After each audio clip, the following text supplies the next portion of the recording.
Good afternoon, everyone. Thank you so much for coming. So, as a second year graduate student, I've been thinking a lot about my future, which of course led me to my favorite source of career advice. By that I mean LinkedIn.com. And on LinkedIn, I came across the following graphic. This graphic is called Paths to a Career in Data Science. So, as you can see here, we've got some stations represented on a sort of a subway map where each station is a skill that a data scientist is supposedly supposed to know. And these subway lines represent overarching topics which connect these skills. Now, I don't know about you, but when I first saw this, I was pretty confused and overwhelmed. But this got me thinking, it's not just the careerists on LinkedIn who are interested in data science, but academic institutions are very interested in teaching and learning data science as well. In the upper left-hand corner here, we've got Bill Nye the Science Guy at the opening of UC San Diego's own Data Science Institute. And so I was talking to my advisor, and we started to ask ourselves, what are these data science educators actually doing? And by that, I specifically mean, what challenges do data science instructors face? How do they cope with these challenges? And by talking to instructors, what can we learn about the cognitive barriers that learners face? So, in order to investigate these issues, we conducted 20 semi-structured interviews with data science instructors. We tried to go for as broad a field and a background for these instructors as possible. So as you can see in this table, we talked to instructors from many different fields and disciplines. It's a nearly 50-50 split in terms of whether or not they work primarily in academia or in industry. And we wanted to get instructors that taught in lots of different settings. So some instructors teach thousands of students online. Other instructors teach small workshops that may just have a dozen students in them. And I want to make it clear that each of these instructors self-identified as a data science instructor. So I understand that this table might be a little confusing, and so I want to highlight three of the instructors that we spoke to. One of the instructors has a PhD in neuroscience.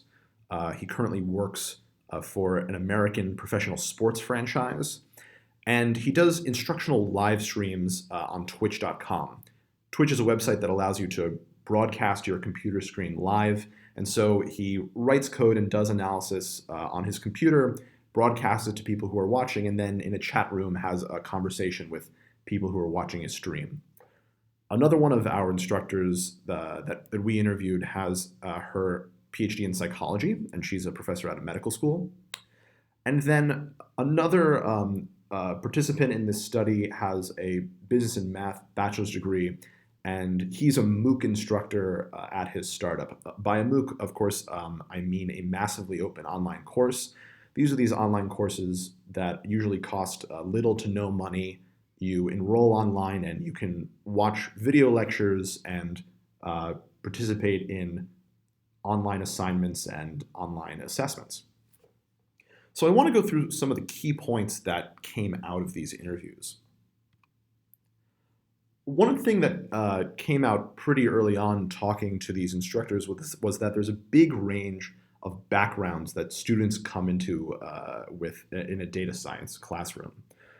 Some students have never coded before, so at the same time that they're learning the analytic nuances and statistical strategies that are present in a lot of data science classrooms, they're also learning the syntax of programming languages and struggling with some of those learning to code growing pains that have been well studied in the computer science literature.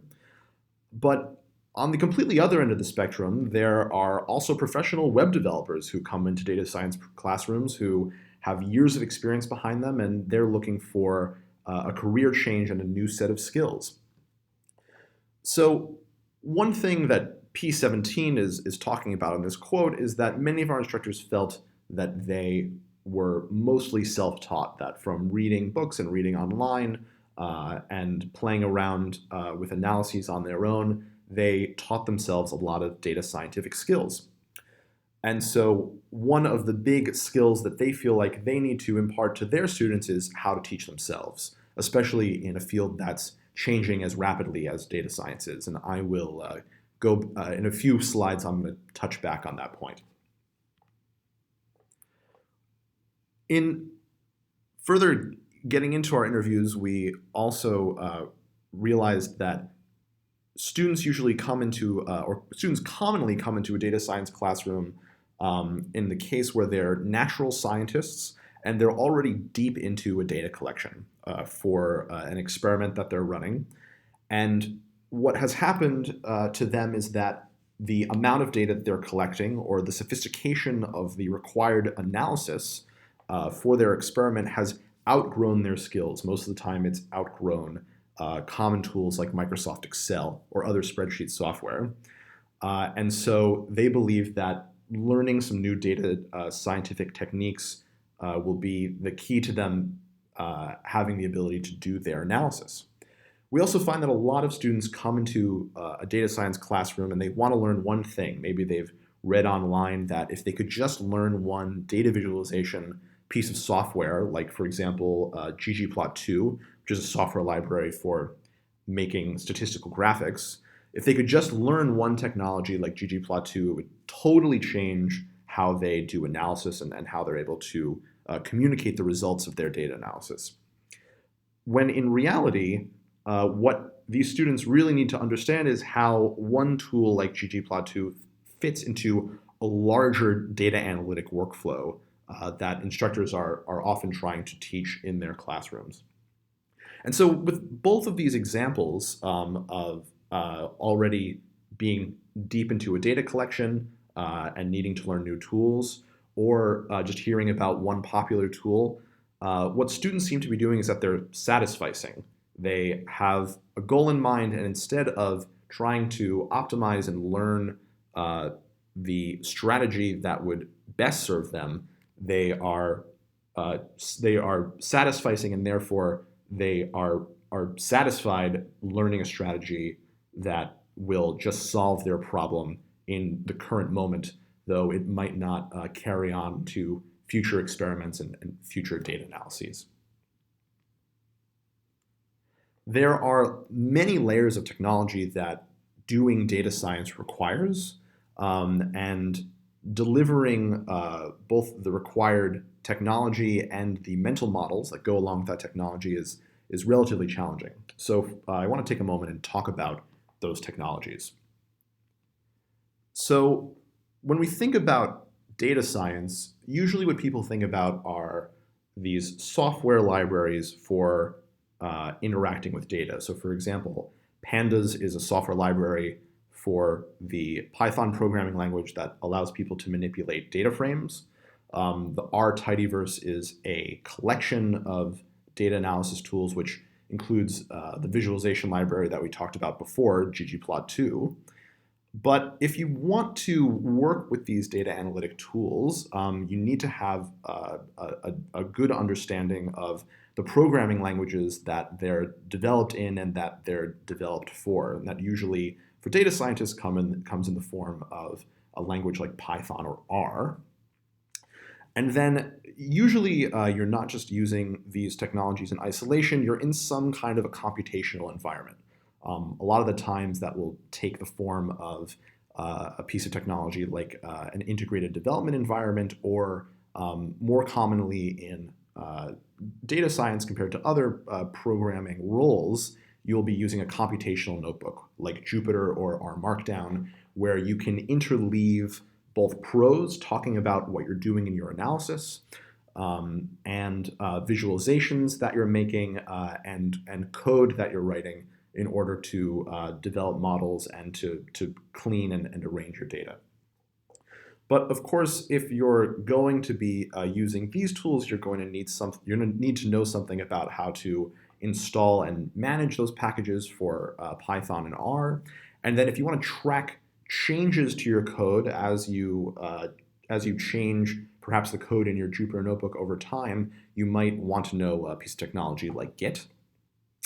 Of course, to be able to install and use those technologies, you're going to need to know something about how to use the command line, and maybe a little system administration.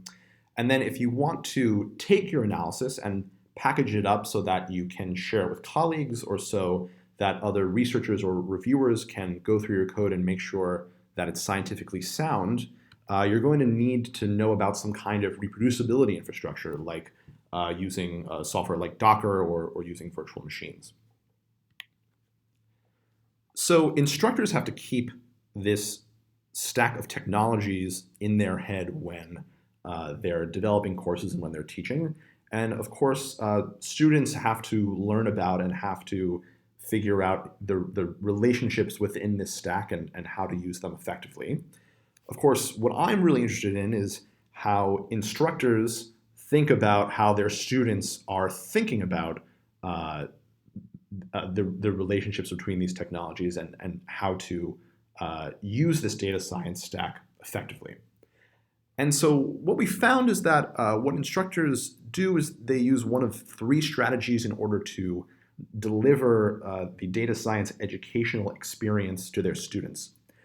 In the first case, which we call the desktop case, students learn to configure everything on their own computers. So students bring their personal laptop usually, and students install this entire technology stack and manage it themselves. There are several cons to this approach. Of course, with every different computer that students have, there are different issues that come along with installing and maintaining that software. But there are some significant pros to this approach. It's an authentic programming environment for students, so it is a lot like the programming environment that they're going to be using when they're doing real data analytic work. And in talking to instructors, we learned that at a lot of data science jobs, incoming data scientists are expected to be able to set up their own programming environment, or to work with IT professionals in order to set up that environment. The second strategy that instructors use is what we call the server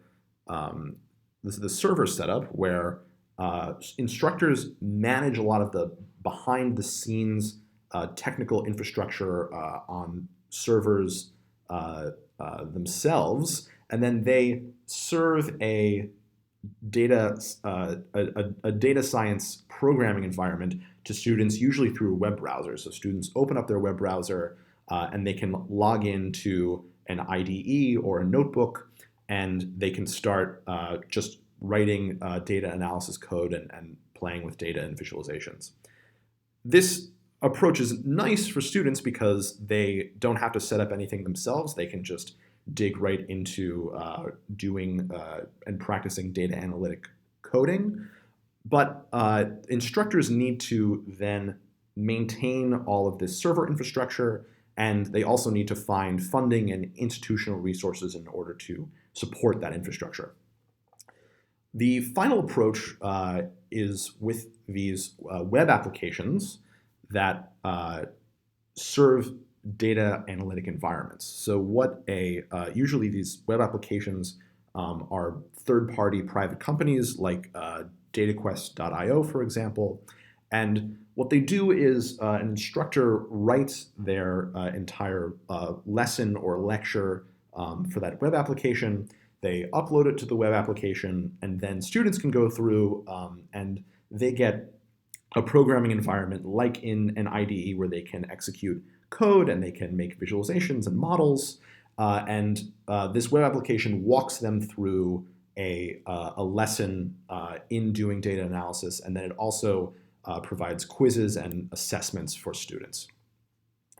One thing that we learned in talking to instructors about these web applications is that they can be problematic sometimes. Usually these web applications are serving up an emulated or a not entirely authentic version of the programming experience.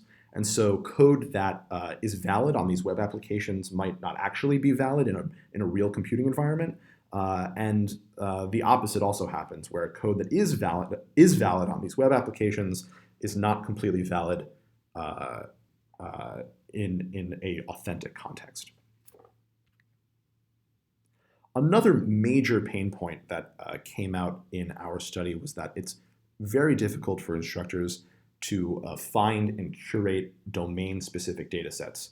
A lot of instructors want example data sets to teach with that are specific to what they study. So whether they are a geneticist or an astronomer or they work in fisheries management, they want data that looks like the kind of data that they work with in their scientific investigations or the kind of data that they get in their industry jobs. So what this means is that not only do instructors not want to settle for kind of the classic canonical teaching data sets that come with software packages or out there on the web, but instructors want to show relationships between variables that are specific to their science or to their expertise. Not only do they want these data sets to be addressing the right topics, but they also want these data sets to be messy in a specific way. A lot of the time when collecting data, for example, from a radio telescope or from a governmental office, the data will be malformed or it will need to be transformed for downstream processes in the data in their data analysis, and therefore instructors want the most authentic looking data that not only describes phenomena in their science, but is also messy and poorly formed in ways that are specific to their field. Finally, I want to talk about this common theme of coping with uncertainty and stress. Data science is a rapidly changing field. A lot of instructors talked about how even when they think that an API for a certain software package or even an entire software package itself has become the standard, a year later the technology will completely change and course materials need to be rewritten and instructors themselves have to do some retraining. So one way that instructors, beyond, as we discussed before, instructors teaching students how to teach themselves, another way that instructors try to show their students the right way to cope with this uncertainty is that they do live coding in front of their classroom. And inevitably, while doing live coding, they make mistakes. And in making these mistakes while coding, they show their students how to recover from these mistakes, either how to debug poorly written code that they're writing live, or how to go find help online for the problems that they're experiencing. So that brings up the question of how can we make things better?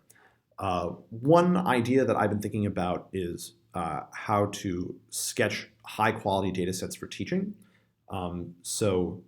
Instructors really want these domain specific data sets, and how can we create some tools to help them design those data sets? And then, of course, how can we design new data science learning environments, especially environments that help instructors scaffold this technology stack for their students? So along these lines, I have two ideas. One idea is to allow data science instructors to draw the data that they want to use to teach with. Data scientists create a lot of artifacts. One of those main artifacts is the data visualization. And so how can we, through using touchscreens and direct manipulation, help instructors actually form those data sets visually and constrain the data that they're creating so that it looks authentic and that it's good to teach with.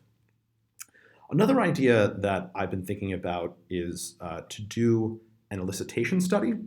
In this study, a data scientist would have some goals in mind in analyzing a certain data set, and they would talk with a voice user interface with like Amazon Alexa in order to try to accomplish their data analytic goals. So the idea is that since we can't look into a data scientist's mind to try to understand what their goals are, or to try to understand how they describe artifacts that they want to create or analyses that they want to run. How can we get at understanding their thoughts by looking at their speech and what they would say to a computer if it knew how to do all this analysis for them? And for that, I have a short video illustration that I'm going to show now. Alexa, let's do some data analysis. Okay, I am ready. Show me the data frame. Here you go. Alexa, can I see a histogram of the displacement? Creating histogram. Can you increase the number of bins? Of course.